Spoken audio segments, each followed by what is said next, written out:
Friends, welcome to my YouTube channel learn with concept. तो आज हम सीखेंगे बायोलॉजी और उसकी ब्रांचेस के बारे में। First of all, what's biology? Biology actually दो वर्ड्स का कॉम्बिनेशन है, bio and logos. Bio means life और लॉगस का मतलब है स्टडी। अब हम बायोलॉजी में स्टडी करते हैं लाइफ ऑफ लिविंग ऑर्गेनिजम्स। अब लिविंग ऑर्गेनिजम्स में मल्टीपल स्पेशीज़ आ जाती हैं। नेक्स्ट हम स्टडी करेंगे डिविजन्स और branches of the biology. Divisions में मेनली 3 आ जाती हैं।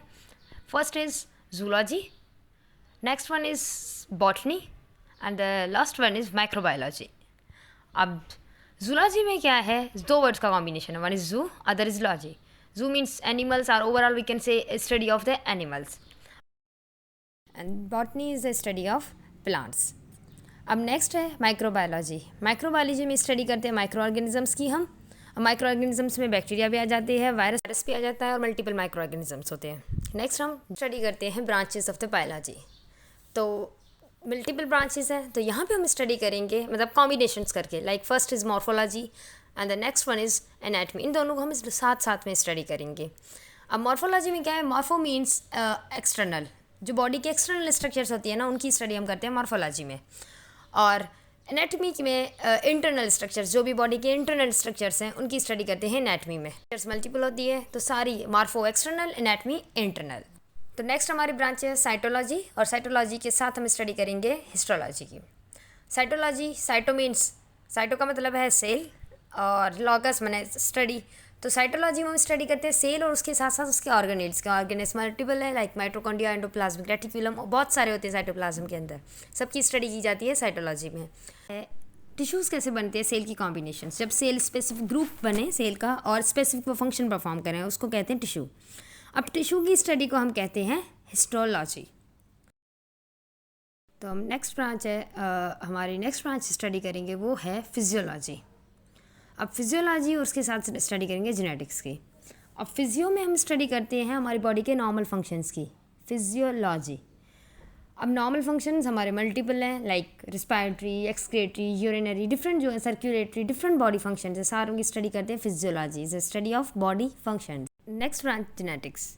अब जेनेटिक्स में हम स्टडी करते हैं जेनेटिक मटेरियल की, जो सेल के न्यूक्लियस के अंदर मौजूद होता है, जेनेटिक मटेरियल जो ट्रांसफ़र होता है पेरेंट्स में से लेके उनके ऑफस्प्रिंग्स में।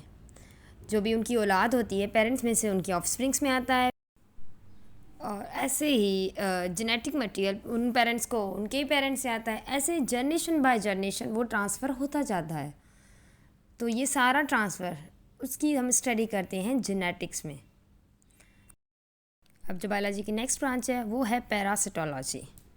पैरासिटोलॉजी में स्टडी करते हैं हम पैरासाइट्स। ये भी एक माइक्रो ऑर्गेनिजम्स ही होते हैं, पर ये क्या होता है कि लिविंग ऑर्गेनिजम्स की बॉडी के अंदर रहते हैं, खुद उनसे फ़ायदा लेते हैं, लेकिन जो होस्ट की बॉडी होती है जिस पे ये रहते हैं उनको ये नुकसान देती हैं। तो पैरासाइट्स का फंक्शन ये अपना क्या करते हैं, वहाँ पे ग्रो, अपनी रिप्रोडक्शन सब उन लिविंग ऑर्गेनिजम्स की बॉडी में करते हैं। उसमें मेनली एक वायरस आ जाता है। अब हमारी नेक्स्ट ब्रांच जो है वो है पैलेंटियोलॉजी। अब पैलेंटियोलॉजी में हम जो स्टडी करते हैं, पैलेंटियोलॉजी में एक्चुअली क्या करते हैं, जिसे हमने कहा था ना पास्ट हज़ारों साल पहले लिविंग बॉडीज़ थी, उनकी अब हमें उनके आसारात मिल रहे हैं। मतलब ये चीज़ वहाँ पे इतने साल पुरानी है। आर्कियोलॉजिस्ट जो चीज़ें देखते हैं तो ये सारा उनको कैसे पता चलता है, उनको ये सारा पता चलता है with the help of the fossils. तो ये सारा फॉसिल्स का ही कमाल है, जिसकी मदद से हमें पता चलता है कि ये कितना पुराना था। ये जो रिमेन्स है, कितने प्लांट्स है, वे प्लांट की बॉडी कितना साल पुरानी थी, ये एनिमल के डेड मैटर्स जो उनकी हड्डियाँ मिलती हैं, ये सारा हमें जैसे मोइंजोदड़ो में हमें कैसे पता चला कि ये चीज़ कितना साल पुरानी है, ये सारा हमें फॉसिल्स की मदद से पता चलता है। पैलेंटोलॉजी में हम स्टडी करते हैं remains of the organic life, जो भी लाइफ थी उनके बच गए हैं, सारा हम फॉसिल्स की मदद से हमें पता चलता है। ये सारा ये बायोलॉजी की पैलेंटोलॉजी ब्रांच में हम स्टडी करते हैं। तो बायोलॉजी की जो नेक्स्ट ब्रांच है वो है डेवलपमेंटल बायोलॉजी। डेवलपमेंटल बायोलॉजी, अब डेवलपमेंटल बायोलॉजी में जो मेन फोकस है ना वो एक चीज़ का है, दैट इज़ एम्ब्रियो। अब एम्ब्रियो तो बताती हूँ कैसा होता है। एम्ब्रियो में एक्चुअली 2 चीज़ें स्टडी करते हैं, एक होता है उसका फॉर्मेशन और दूसरा होता है उसकी डेवलपमेंट। अब जो नेक्स्ट है वो है एम्ब्रियो बनता कैसा है। It's form by the fusion of ovum and the sperm. तो उनकी वजह से बनता है जैसे ही वो फ्यूज़ होता है उनकी वजह से बनता है जाइगोट। अब जाइगोट जो है वो नेक्स्ट कन्वर्ट होता है, उनके फ्यूजन से कन्वर्ट होता है एम्ब्रियो में। अब ये सारा प्रोसेस होता है, इसको फर्टिलाइजेशन होती है इसमें, और ये सारा एम्ब्रियो की फॉर्मेशन और डेवलपमेंट सारा हम स्टडी करते हैं डेवलपमेंटल बायोलॉजी के अंदर। अब जो बायोलॉजी की नेक्स्ट ब्रांच है वो है एनवायरमेंटल बायोलॉजी। एनवायरमेंटल बायोलॉजी के साथ हम एक और ब्रांच का भी स्टडी करेंगे, ब्रांच को भी, वो है सोशल बायोलॉजी। अब एनवायरमेंटल बायोलॉजी और सोशल बायोलॉजी में सिर्फ कुछ ही बातों का फ़र्क है। एनवायरमेंटल में दो चीज़ें हैं, एक होता है लिविंग ऑर्गेनिजम्स और दूसरे होते हैं नॉन लिविंग फैक्टर्स।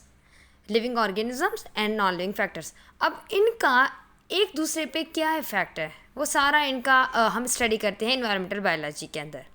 अब सोशल बायोलॉजी में क्या है, दो चीज़ें हैं, इनमें क्या होता है डिफरेंट स्पेशीज़ का एक दूसरे पे रिलेशनशिप, मतलब दोनों ग्रुप्स क्या है लिविंग ऑर्गेनिज्म, एनवायरमेंटल में लिविंग नॉन लिविंग, और सोशल बायोलॉजी में अंदर है दोनों लिविंग ऑर्गेनिज्म, एक दूसरे स्पेशीज़ पे उनका क्या असर है, ये सारा स्टडी किया जाता है सोशल बायोलॉजी के अंदर।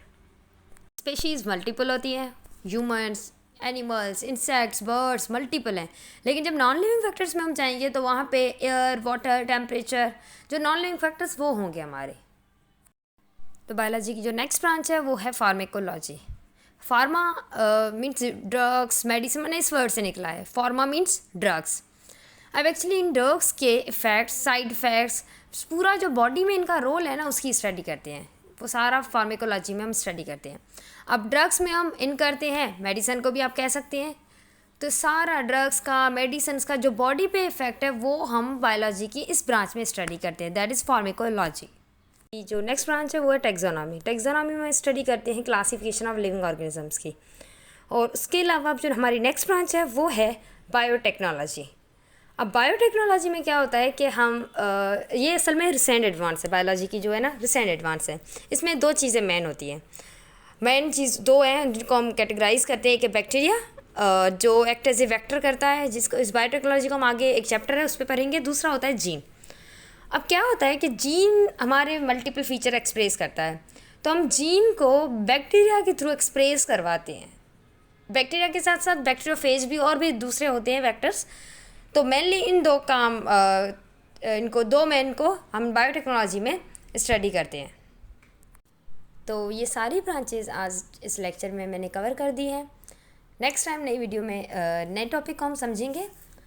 अगर आपको मेरा समझाना पसंद आया हो और आप चाहते हैं मैं ऐसे ही कॉन्सेप्चुअल वीडियोस लाती रहूं, आपको समझाती रहूं, तो मेरे यूट्यूब चैनल को सब्सक्राइब करें, लाइक करें, शेयर करें। Thank you for watching with concentration.